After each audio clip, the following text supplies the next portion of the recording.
This President Bola Ahmed Tinubu, you will not cease to amaze me. This your government, you don't cease to amaze. We'll have to the cruise. And on ourselves, they used to do this cruise. Every time, damage control. So what Bank says, 139 million Nigerians living in poverty despite reform gains. What Bank says, you know the way AP says, reform, we have reform, the economy is working. What Bank say 139 million Nigerians are living in poverty despite the reform gains. President Bola Ahmed Tinubu can reply. Presidency rejects World Bank's poverty report, which estimated that 139 million citizens were living in poverty, describing the figure as unrealistic and detached from country's economic reality. President Bola Ahmed Tinubu, I don't know advise you to reply World Bank, but this is wrong. You dey go tell people where you borrow money from. Then they say you won't use the money better your country. Where they don't see what you use the money do. Talk say country poor, you say they no poor. Now let me take you back to 2024 and the money the last time where you collect money. Tinubu government borrowed $6.45 billion from World Bank. $6.45 billion now. What did you people say you're going to use the money for? Some of the projects under Tinubu include loan for power, $750 million for power. We still not get lights. We not get lights. Women empowerment, $500 million. Which women who not empower with that money? I've not seen them because last time I checked, our mothers are still crying. They are still crying that they know they see food job. People where they found, they cry. Do you understand? The economy is not favoring anybody. And you people collected $500 million for women empowerment. Now, let's move on. Girls' education, $700 million. Ta la la la. Which girls? Which girl will educate? Where are they? Where are they? Girl child? For Nigeria, $750 million. Now, when I collect. Anyways, renewable energy. When I collect $750 million, renewable. Economic stabilization reform, $1.5 billion. That's what you collected. And resource mobilization reform, $750 million. What bank where you collect from? They don't see where to use the money to. They come talk say Nigeria poor. Do you know what it means? That they say 139 million Nigerians are living in abject poverty. Inside 300 and something million Nigerians where we get. They say 139 million. That means we poor die. That being said, there's another report. Nigeria has ranked as the country with the lowest life expectancy in the world. Say we did bye. Why Nigeria has low life expectancy? High disease burden. Disease like malaria, HIV, tuberculosis, and preventable infection remains widespread. Poverty, poor access to healthcare. We don't get good healthcare. Many rural areas lack hospital, medical staff, and essential medicines. And when they collect big loan, and you say World Bank they lie. This is not a report from World Bank. It's an African what's that? Environmental and security factor. Pollution and poor sanitization, unsafe drinking water, and poor hygiene lead to health complications. Conflict and insecurity, violence and displacement disrupt healthcare services and reduce access of treatment. So as you can see, lowest life expectancy, Nigeria might be number one. Inside how many countries? Nigeria is number one. You see what they outline? Conflict and insecurity. So these reasons, all these conflict and insecurity, environmental security factors, high disease burden, poor access to healthcare, all of this now make people life they cut short. And guess what? All these things are very, very avoidable if you can put the right things in place. And guess what? We also have the right things to be put in place, but we just have bad leaders. Nothing there where no they achievable. Nothing. So basically they are saying, according to the report, Nigeria has the lowest expectancy in the world, averaging just 54.6 years. Now the person to live long for Nigeria, now 54 years. Highest, if it's too much, 60 years. Insecurity, disease, poor healthcare. See, I'm the list I'm there. And when they collect people money from one, and World Bank talk, you say a lie. Now again, I say a lie. But I not be say I expect them to admit, because I've never seen, since they bought me for Nigeria, right? I never see government where invest in PR and damage control like this President Bola Ahmed Tinubu regime, and I've never seen.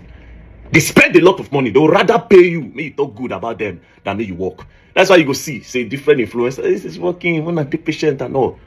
This government will rather pay you. They will rather pay. I made a contact true, but may God help all of us in Nigeria, man.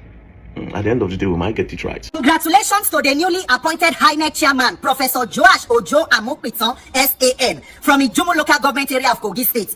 Our dear Professor Amokpiton, SAN, sir, you are welcome. Thank you for coming. Thank you for having us. It's good as you come, so Professor Amokpiton, a lot they on ground. A lot they go on, so you are very, very welcome. Professor Amokpiton, the people will appoint you as Inec chairman. It gets many reasons why they pick you to head the agency. A lot went into the decision to finally reach say now you go head that agency. Because even the president will go don't appoint you as Inec chairman, he go be player or be contestant for the match where you go be referee. So you see as it be now, a lot of interest go there where they go expect say you go service. So we understand all of those optics. But our dear Professor Amokpiton, on behalf of Nigerian people, we they tell you say the choice is yours to decide which line to toe or which legacy to build. Whether to stand on the part of the Nigerian people to serve your country with the fear of God and for the betterment of this country, or you go come to protect the interest of criminal politicians in power who are only interested in capturing power for the sake of power and their selfish interest and will stop at nothing to destroying this nation just to hijack that power. It is up to you. Our dear Professor Amokpiton, the agency where you don't come to head so is a cesspool of corruption. In fact, the agency is the direct weapon fashioned against Nigerians moving forward. Inec and the Nigerian judiciary. Your immediate predecessor, the professor of glitches, Mahmoud Yakubu, has left a 10-year legacy of glitches and electoral banditry. So the agency is filled with landmines and all forms of corruption where you go need to attend to. A lot there on ground where you go need to start to look into, because we know say as you don't come, your first speech, you go talk and say you will address this, you will reform this, you will improve this. Super story. Professor Mahmoud talk all those tales by moonlight tire. He do pass this one. At the end of 10 years, waiting happen. Now glitches, they follow and they go. So Professor Amokpiton, we Nigerians, we welcome you with open hearts and with open arms. A lot is on ground for you to address. List of political parties where Inec don't refuse to register. Pending legal cases, electoral reform going on, the use of electronic technology, where Mahmoud promised say he will reduce human interference, only to become the major human interference. It is up to you, Professor Amokpiton. We just want to charge you as a concerned people and as Nigerians. Say at the end of your administration, because your time starts now, it can end in Thanksgiving. But my major and last charge to you as we welcome you be say, I will charge you from your own first name, Joash. That name, Joash, what is the name of one of the youngest kings in the Bible. King Joash became king of Judah at the age of 7 years. But before becoming king, there was an attempt to kill him when he was smaller by his own grandmother, the powerful Queen Athaliah. But somehow he survived because he was saved by the person who was nursing him. And he became king and ruled under the guidance of Jehoiada.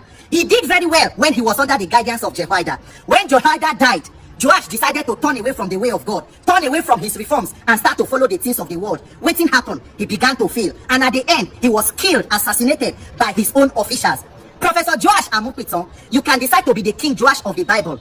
You can decide to serve the Nigerian people with the fear of God and to make sure you write your name in gold, that you help this country to move forward, because a lot is at stake. And we promise you that if you stand with the Nigerian people and do the right thing and uphold the rule of law at all times, it will end in Thanksgiving. But if you decide to protect the interests of criminal elements in public office who are only interested in power for the sake of power, then the gods and the people will reject you. But until then, we welcome you. You go to hear from us. My name is Peter for Nigeria. I no get work. Now will not be our work. My only work is for Nigeria to better. So you go to hear from us steady. Make you not think say we dey fight you. No, we dey fight the enemies of Nigeria so that this country go better. Congratulations to you and your beloved wife, Dr. Yemisi Olukpiton, and your entire family. We pray and hope that you succeed, because when you succeed, Nigeria succeeds. The former Inec chairman, the outgone chairman of Inec, Professor of Glitches Mahmoud Yakubu. Professor Mahmoud, congratulations on your successful retirement after 10 years of catastrophic leadership and electoral banditry over Nigerians with your gang of electoral bandits. Mahmoud Yakubu, you may retire for all you care and shamelessly hand over to whomever may be your man Friday. But Professor of Glitches, you will not be forgotten. And in the fullness of time, you go tell Nigerians waiting exactly caused the glitch for 2023. The lives of innocent Nigerians who have been impacted by your conduct and actions within the last 10 years, they will ask the questions and you will give the answers. Mahmoud Yakubu, thank you for teaching Nigerians to know, say, academic qualification and religious posturing in no mean integrity. But as you go into this your retirement, Professor of Glitches, na good time for you to finally realize, say, power is transient. And no matter how long time you spend for power, if you don't leave power, power will leave you. And one day, you too can be referred to as a former this or that. And Mahmoud Yakubu, na good time for you to finally think and introspect and ask yourself the question, was it really worth it? Your conduct within the last 10 years, was it really worth it, Professor Mahmoud? Mahmoud Yakubu, you wrote Inec position paper telling Nigerians and the world why electronic technology was the only way to go to achieve credible electoral process in this country. In your words, you say it is to reduce human interference as much as possible. Mahmoud Yakubu, at the end of 10 years, how far? Were you able to reduce human interference in our elections, or you became the major human interference? Professor of glitches, were you able to reduce human interference in our electoral process, or you became the grand patron of human interference? May your conscience answer the question. Mahmoud Yakubu, 2018, you lead team of INEC staff to go NCC. You set up steering committee with the then ICT head of NCC, Umar Dambata. Una invite telecommunication agencies. They tell Una how they have helped JAM to conduct successful CBT. You say it must also be implemented in INEC. Mahmoud Yakubu, 10 years later, how far? What happened with the electronic technology you were championing? And what is the legacy you are leaving in INEC after 10 years? I don't blame you, Professor Mahmoud. It is not your fault. It is Nigerians we as a country that permit and allow public office holders to engage in any level of corruption and criminality without consequences and accountability. But this 2027, where they come, God keeping us alive, the vote of the people must count. Nigerians must wake up and realize that until our votes begin to count, our lives will continue to be victims and not citizens. You don't hand over to anybody where you like, the most senior person there, but it is inconsequential. The madam where you hand over to Barrister Mary Agbamuchembu, she's one of you in the electoral gang where to pretend the 2023 criminality you called elections. After all, the work of anybody they call acting INEC chairman, waiting it be. It is simple. To be placeholder for the destruction of the commission until a destroyer-in-chief is appointed by the presidency to come and completely destroy and continue from where you stop. 2015, Buhari appointed his own niece, Madam Amina Zakari, who began the complete destruction of the entire Jega legacy. And then he brought you in, who for 10 years have carried out this reign of electoral terror on Nigerians. Nigerians, the message now to all of us, National Assembly don't come back from holiday. They will begin implementation and passing amendment of Electoral Act constitutional review. Now there everybody must mount and place focus. Nigerians, we must raise the issue of free and fair election to the level of an electoral crisis. Not be only to talk, that National Assembly now where all men must mount on Occupy NAS to demand that the vote of the people must count. Because as Mahmoud don't finish his own go without consequences, they don't already they prepare for a replacement who will of course be worse than him. And if you do nothing, what you see is what you get. 2027, it will be sh0ck subscription renewal program. If the people where they prepare to destroy country, they mobilize, why are the victims of the wickedness not mobilizing? 2027, if President Tinubu and APC like, they should appoint their ancestors as INEC chairman. If 200 million people wake up and say your vote must count, it will begin to count. Not let anybody deceive you. Between now and January next year, when electoral law will be passed, I don't get any other work God giving us life and strength than this issue of INEC and judiciary and election. If judiciary been doing what they're supposed to do, we no go there where we did. But since judiciary has become a willing tool in the hands of politicians, and to reform them, we must go through National Assembly, then let us mount with National Assembly. Senate President Akpabio is back. Speaker Tajudeen Abbas is back. Let us go and camp with them. Nigeria, while you plug every loophole, there must be mandatory electronic transmission of result. It must reflect in the Electoral Act, INEC guidelines, and even Constitution where necessary. Insist on choosing your leaders. If Nigerians want to vote for a goat, let it be through a majority of the people giving a mandate. Make nobody come through window, come they pretend say you want the sweep house. No, the process of getting into power is more important than the power that you get. Everybody that needs to be called out, I go call out. They know what we talk about, we must talk about. These coming elections, Nigerians, let your voices be heard and make your votes count. Other than that, victimhood is waiting for all of us. Congratulations, Professor Mahmoud Yakubu. As you pray every day throughout this your retirement to your creator, may you be reminded of what exactly caused the glitch. Have a successful retirement, and may the force of the glitches be with you.